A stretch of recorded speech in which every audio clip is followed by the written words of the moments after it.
This is a 2-Point Conversation. Now with your hosts, Chris and Hector. Welcome, one and all, to another edition of the 2-Point Conversation. This week, we got ourselves quite a doozy of a show. I'm Chris. I'm joined by my chum Hector. Hey Chris, how you doing, buddy? You ready for Infinity War, my friend? Yes, this is our special edition Infinity War preview episode. Woo! Yes, as you know, the big Marvel event premieres this week, and we're gonna get you all ready for it. So, well, without any further ado, let's get started. Jeez, man, a culmination of 10 years. That's right. We're going to talk a little bit later about the impact of this cinematic universe and what type of influence it has in film. But to the storyline. I mean, basically the storyline is the whole MCU, the whole cast of characters, they're going to join up in a battle against maybe the most powerful being in the universe. Yeah, I mean, once he gets the Infinity Stones, we're talking, of course, about Thanos. Yeah, the purple meanie. The one that you see in those post-credit scenes in selected movies. So yeah, now he finally gets his own film. Finally, he becomes the main villain, and our heroes have to battle for the fate of not just their universe, but of the whole existence. Yeah, it's been a long build-up. I mean, Yes. we first saw him in the post-credit scene in the Avengers 6 years ago, and we kept seeing him in tiny bits and pieces, and we finally saw him in a full scene in Guardians of the Galaxy a few years back, and now we're going to really see what he's all about. It's interesting how Thanos' appearances are like in music, the crescendo.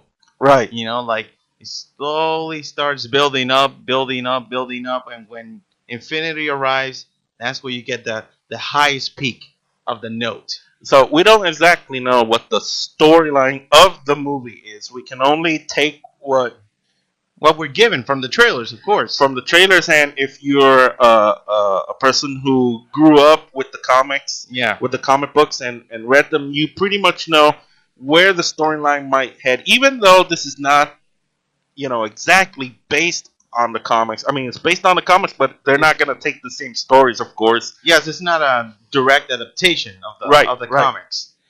So it's interesting how they're going to tackle Thanos in this film, because in the comic books, he is what they call, his race is the Titans.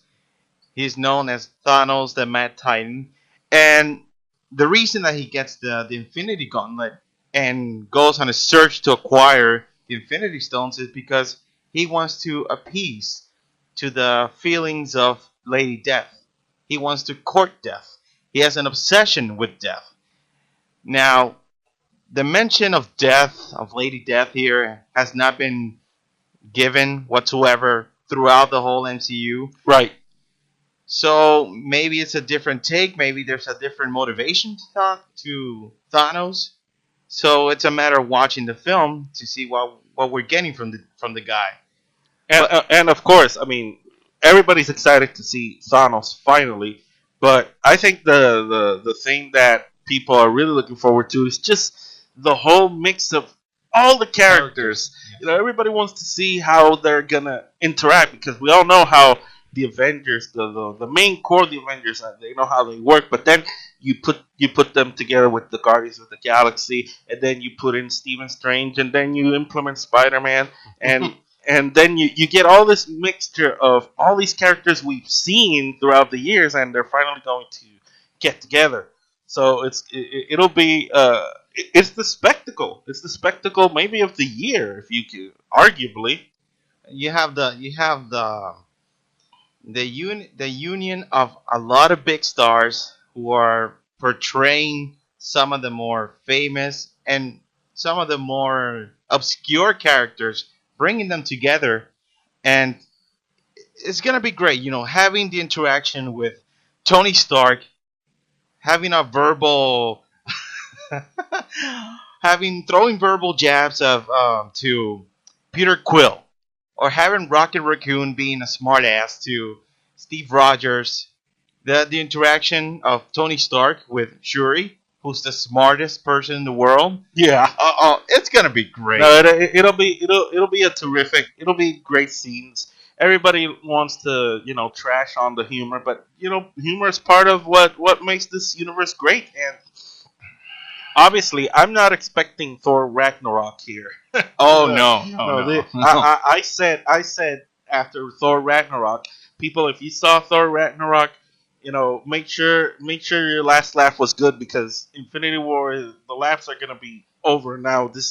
The Russo brothers, the directors, Joe and Anthony, said that they will be a little bit more humorous than their previous Captain America films.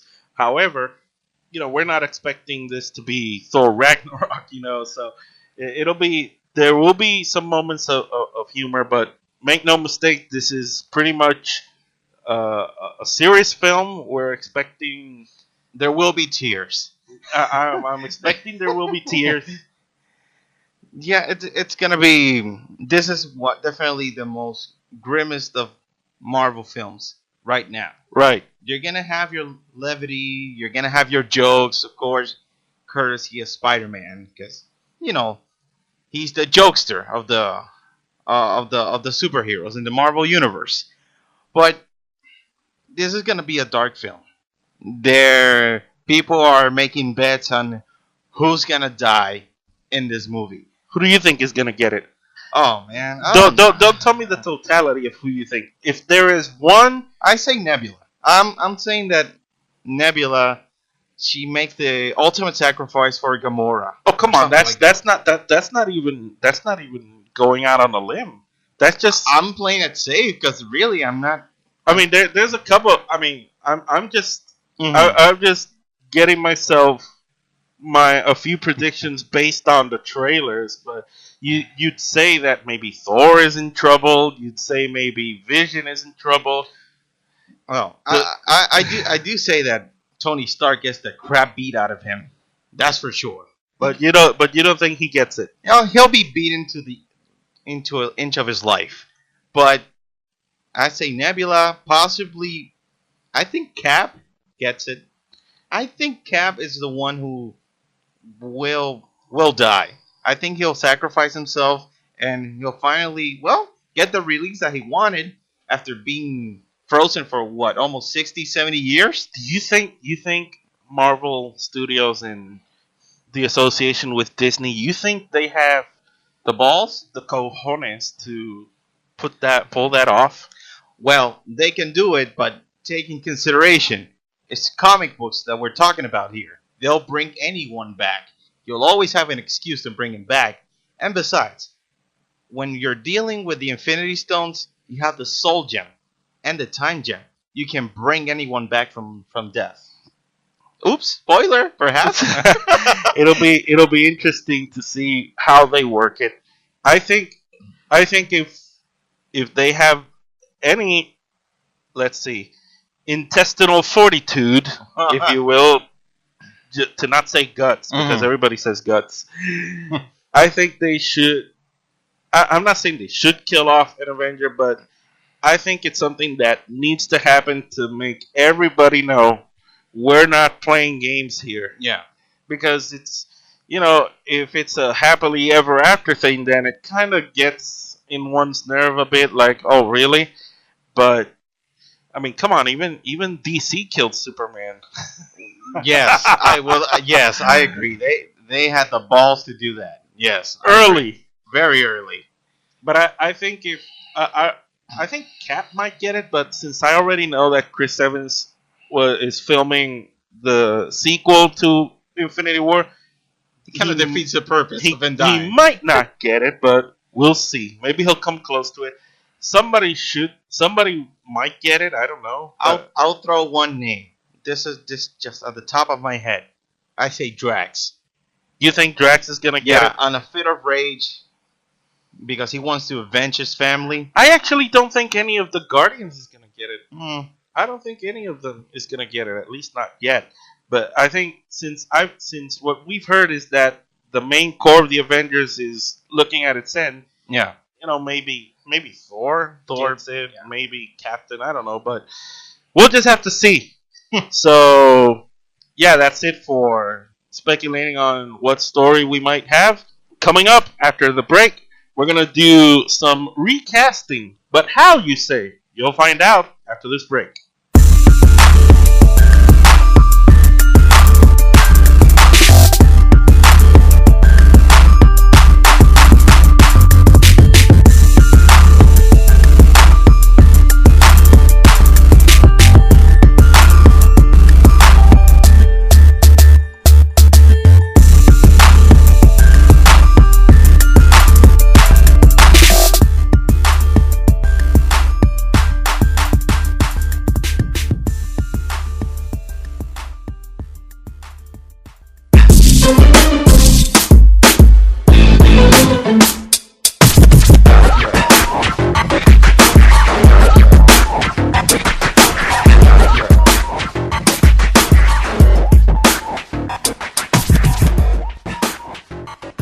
And we're back to the 2-point conversation.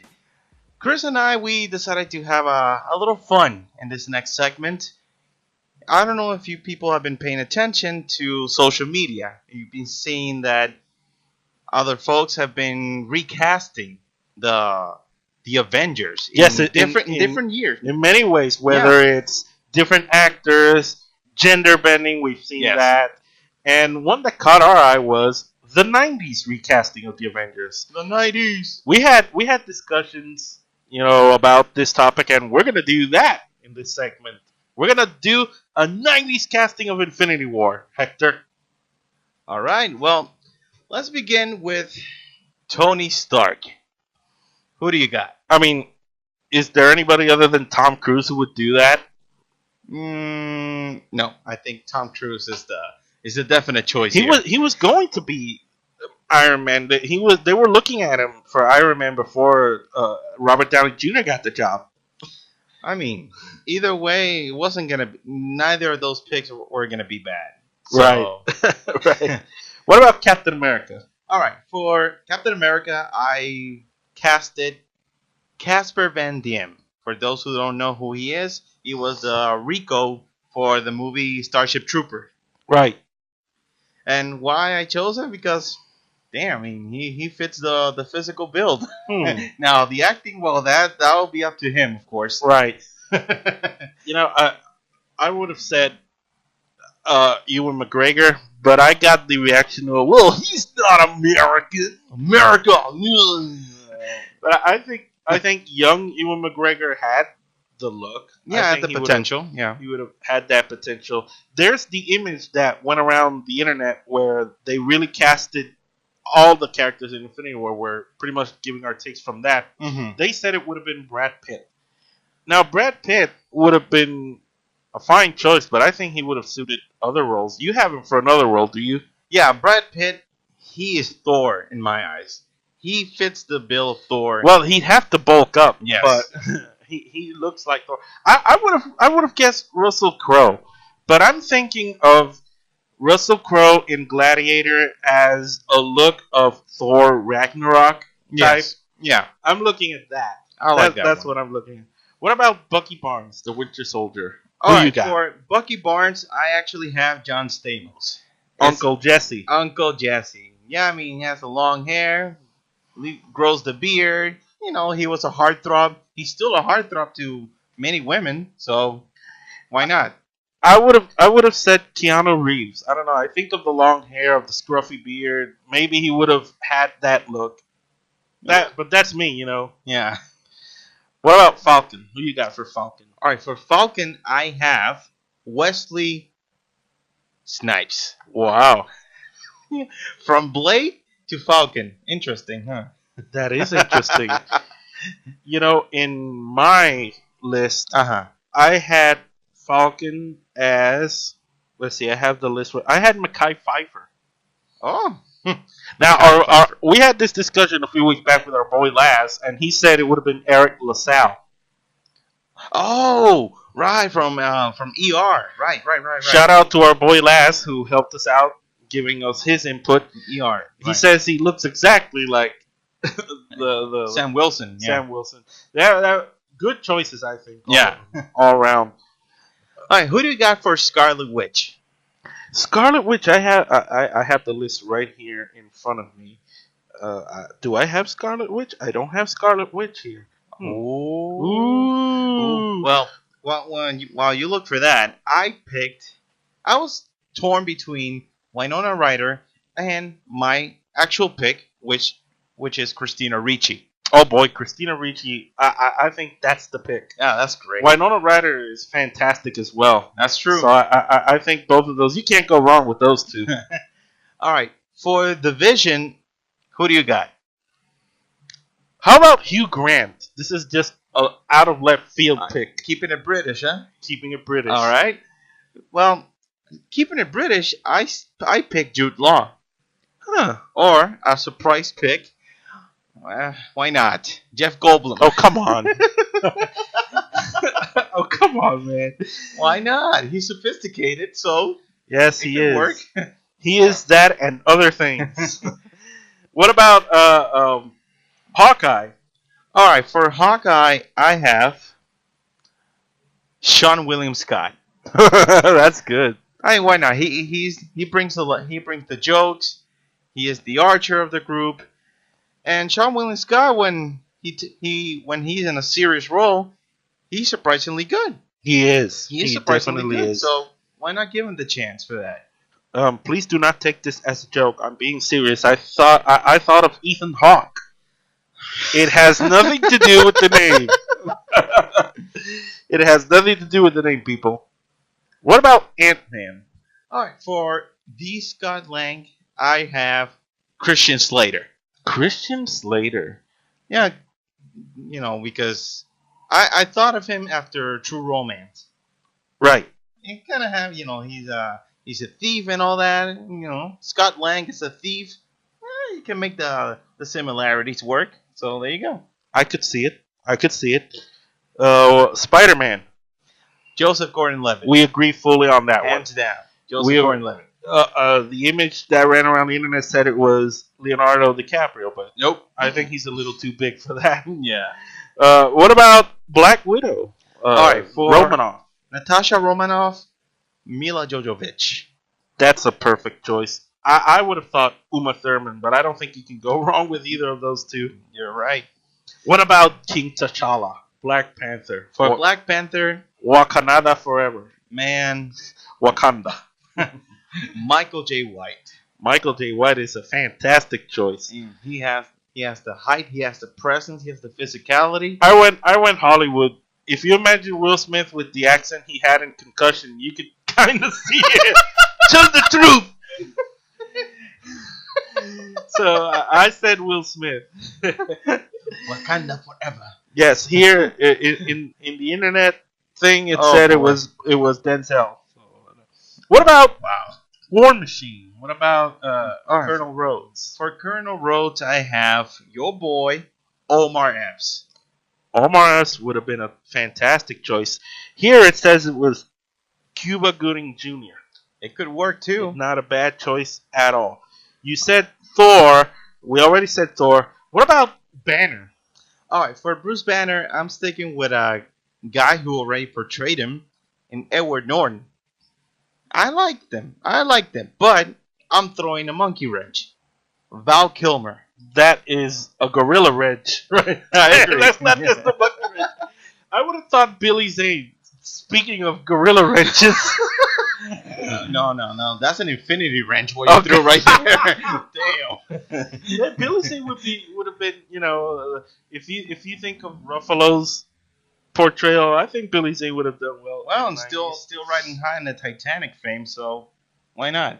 Doctor Strange.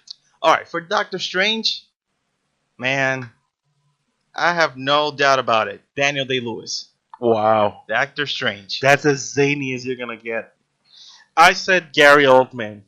It would work just as well. Gary Oldman, we know he's done these zany characters, and I thought he would have been perfect for that role in the 90s. Correct me if I'm wrong, but our buddy Lass. Hey, Lass. He kind of mentioned Viggo Mortensen. Oh yeah, he wanted Viggo Mortensen for the original Doctor Strange, the one played by Cumberbatch now, but he would have been terrific in the '90s as well. That's right. All right, so who's next? Okay, who do you got for? Let me see here. Nick Fury. Well, it has to be Samuel L. Jackson again. I mean, I don't think there is much of a question there. Okay, I'll stick with Sam Jackson, but I'll throw you another one. Lance Reddick from the series Detective Basil from Oz. Okay. And, wow. Yeah. Here in the internet image that went around, it said it would have been Keith David. Not a bad choice. Not a bad choice. Not bad at all. Loki. Who's your 90s Loki? Jim Carrey, man. Jim Carrey? Jim Carrey. Yes. Wow. Look at the Riddler in Batman Forever. Basically, swap the outfit. There you go. You got your God of Mischief. Jim Carrey. Why not? Wow. That's an interesting choice. I can't top that. All right, who's your 90s Thanos? Oh, crap. Thanos. Wow. We already have Josh Brolin, so, man, Vinnie Jones? That's a good one. Vinnie Jones. Hey, what about this one? Ron Perlman. Ooh, damn. He's got the voice and the look. And the mean mug. And you probably don't have to CGI him. True. Yeah. Jeez, you probably don't have to. Star-Lord, this is a no-brainer. Oh, Star-Lord. Oh, my goodness. Oh, come on. Brendan Fraser, dude. Damn it. Right. Brendan Fraser. That's just slipped my mind. Damn. All right, Gamora. Gamora. Oh, jeez. In here it says Halle Berry. I'd go Jada Pinkett. Jada Pinkett. I agree. Jada Pinkett. Yeah, I like it. It's a great choice. What about Nebula? Nebula. Damn, I had the name in the tip of my tongue. It just slipped. Oh God. You know, you couldn't go wrong with. We mentioned her name, but Nebula would be nice with Winona Ryder. All she right. would be good there. In this image we have here, it says it would have been Demi Moore. Ooh. I like it. I like Jennifer Connelly though. In that one, yes. Rocket Raccoon. Who would voice Rocket Raccoon? Charlie Sheen. Oh my God! You just killed everything here. Charlie Sheen. Sheen. That's a great choice. That is a great choice. What about maybe? What about maybe Tim Allen for Rocket? Yeah, Rocket. He's done his good voice work. He would have done his. He would do a mean Groot. That would be nice. That would be nice. What about Drax? Oof. I got mine. I think Arnold, man. Arnold Schwarzenegger. Arnold. Oh man, the perfect Drax, dude. Michael Clark Duncan.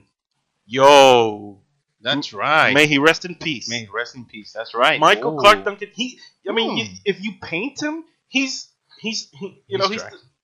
Drax. Yeah, he's totally Drax. And he has that comedic timing. That's true. Now, if you want to swap him over to be the voice of Groot, you couldn't go wrong with that one. That's right.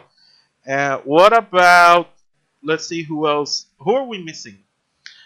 Let's see who you cast for Wong. Benedict Wong. I mean Jackie Chan. Jackie Chan. Yeah. There's a lot. What about Mantis? Oh, Mantis. Lucy Liu. Lucy Liu would be a dead ringer. Lucy Liu or Ming-Na Wen. That's pretty awesome. Yeah. This is the beauty of this cinematic universe. It's just so star-studded, and you could play around with that. That's right. We thought originally the original thing we were going to do was going to recast the whole MCU with current actors, but not repeating the ones that are already casted. That would have been a challenge. Oh, jeez. Because that would eliminate a whole list of very good actors who would portray these characters. I'm gonna this one's kind of funny. This one just came into my head. For Bruce Banner, Tom Hanks. Oh boy. Wow. That is the nicest Hulk ever. I know, right? I mean, wow. You kind of threw me off on that one. Tom Hanks, the nicest Hulk ever. Wow. Or we got Johnny Depp. Johnny Depp as Doctor Strange. Do you think that would have worked? I think Johnny Depp would work for Loki. For Loki? I agree. There you go. You found your pick. There you go. He would work for Loki. Thinking about this off the top of our heads is very difficult. Even though I wrote some of them down, we didn't write them all down. Yeah. That's the beauty of radio, I guess. So coming up, this will be up this will be it for our segment. Coming up, our next segment, we're gonna talk a little bit about the impact of this universe when we return here on the 2 Point Conversation.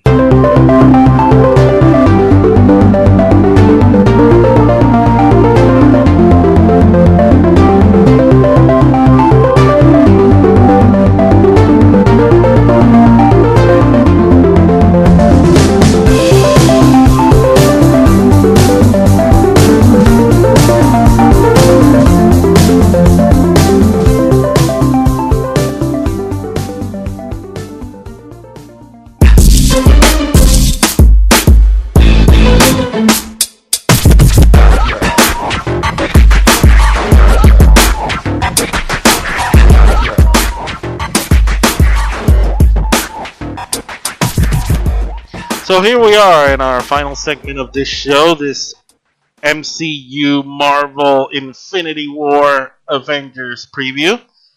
Well, it's been 10 years in the making, Hector. We've had a whole lot of Marvel movies building up to this moment. 10 years now, can you believe it? I mean, at around this time, we had Iron Man in our hands. Yeah, in 2007. And 2010. Oh, duh. My math is horrible. 2008. It kickstarted with Iron Man, and look where we are now. 10 years.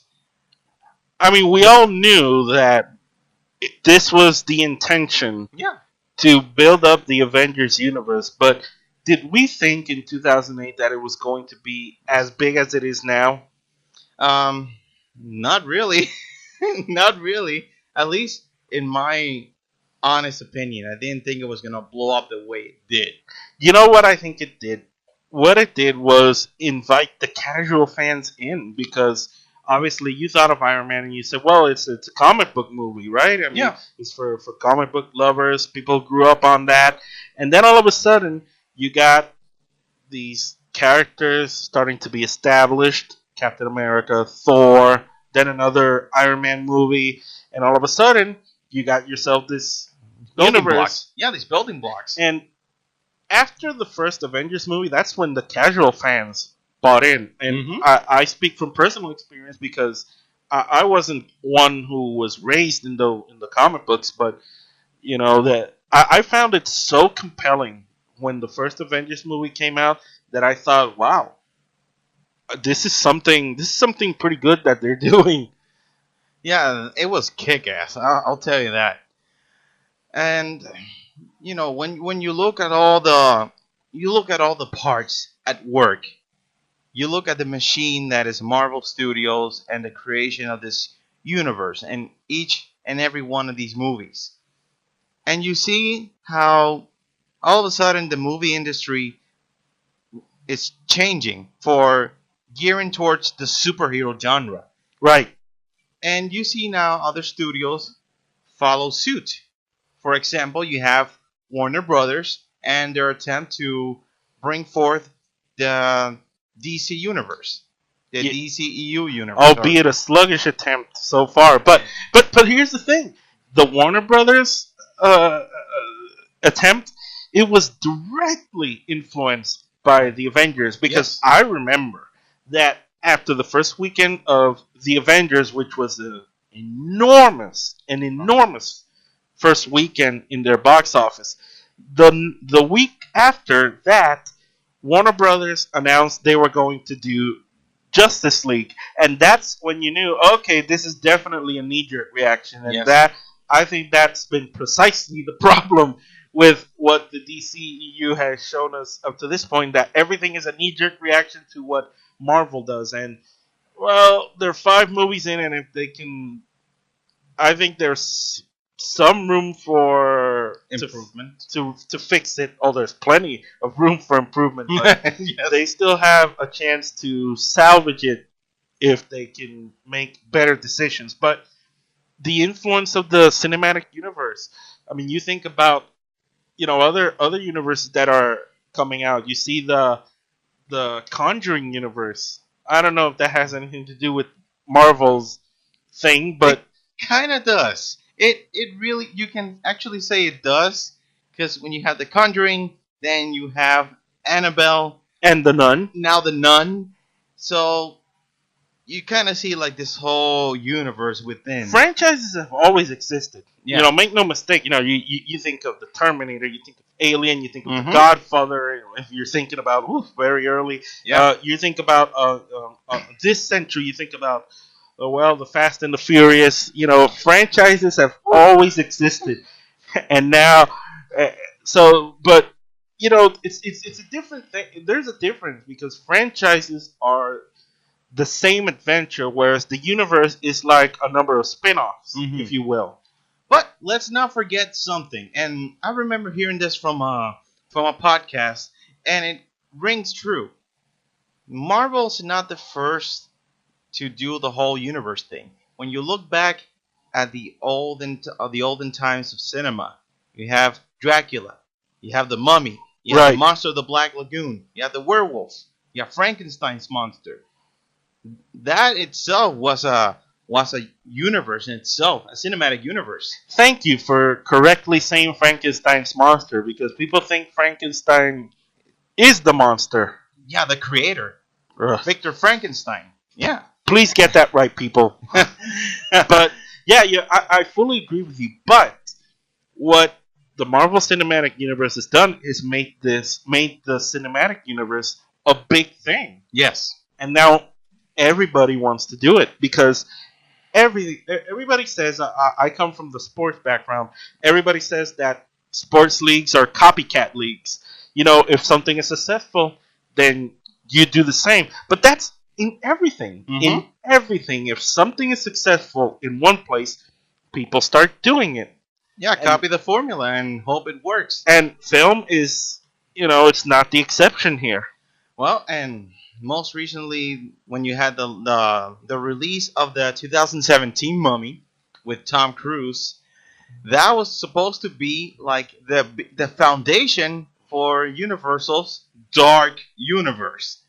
And we all know that the universe went dark. It blacked out. Exactly. And that's unfortunate because I thought that it was a nice ambitious project. Yes. And right now we're in the middle of the King Kong Godzilla universe. Oh, that's right. Where we already had Godzilla, and then we had Kong Skull Island, and then we're gonna have the meeting of the two beasts. So that and so far it's so good for them, but they don't require all the movies that the Marvel Cinematic Universe has done. Right. But so it should be a great cult. I wouldn't say culmination because the Marvel Cinematic Universe is not gonna done end anytime now. And nope. and one thing that I want to talk about here in the last few minutes that we have is now that the 10 years of the Marvel Universe have come up and we might see the end of the original Avengers. I mean, what can we look forward to? Because obviously we have all these new characters that are in the fold, Winter Soldier, Black Panther, Doctor Strange, Spider-Man, and then you got the merging with Fox, the acquisition of Fox, where maybe they can start to implement maybe some of the X-Men, maybe the Fantastic Four. I mean, there's Marvel Universe for a while, I guess. Yes, it is going to be. I'm sorry, James Cameron, but sadly enough, superhero fatigue, it may come for some people, but it's still going to keep going strong. So yeah, this is no different than different popular genres, in the passing of years. I mean, everybody says, "Oh, superhero movies are tired," and for all we know, they might be, but it's the big thing. It's like the '90s. Explosions and action movies were the yes. thing, and the '80s were the high school thematic type movies thing. In the '60s and '70s, it was the westerns. So it's no different. I mean, damn. I mean, in the 2000s, we had like basically the it was basically the period of raunchy comedies and rom-com. Right. It's like, so Right. why are we complaining? Every period has its fatigue. And right now we have. So James Cameron, please stop saying he wishes there was Avengers fatigue, but said by the man who is going to give us 4 Avatar movies that nobody asked for. Sure, it'll rake the money, but ask me right now, 2018, if anyone remembers what a Navi is. Well, exactly. Only the hardcore Avatar fans would probably say that. Jeez. But, it's safe to say that we've all enjoyed what Marvel has given us so far. Whether you're a DC lover or a Marvel lover, whether you're a comic book guy or a non-comic book guy, you have to respect what they've done, because I would imagine that when Iron Man came out, many of us would have thought, wow, I mean, they're going to do the Avengers. That's a very ambitious project. And who would have thought that 10 years later they'd be as big as they are, really? Yeah, and this movie, it's a yearly event. This movie is big, like you have no idea. This is as big as Titanic, my friend. Wow, those are huge words. Yeah, they're fighting words. I know. They're fighting. I know. But, well, it's like, say no more. I mean, now what's next? Enjoy Infinity War. So, and don't spoil it for other people. Please. Yes, please don't be that person. Don't be that person to spoil things. If you know somebody who saw the movie, talk to them about it, but please don't spoil until at least next week. All right? So, that's it for our Infinity War preview. For my chum Hector, I'm Chris. Enjoy the movie this weekend if you're going to see it. We'll be back next time here on the 2 Point Conversation.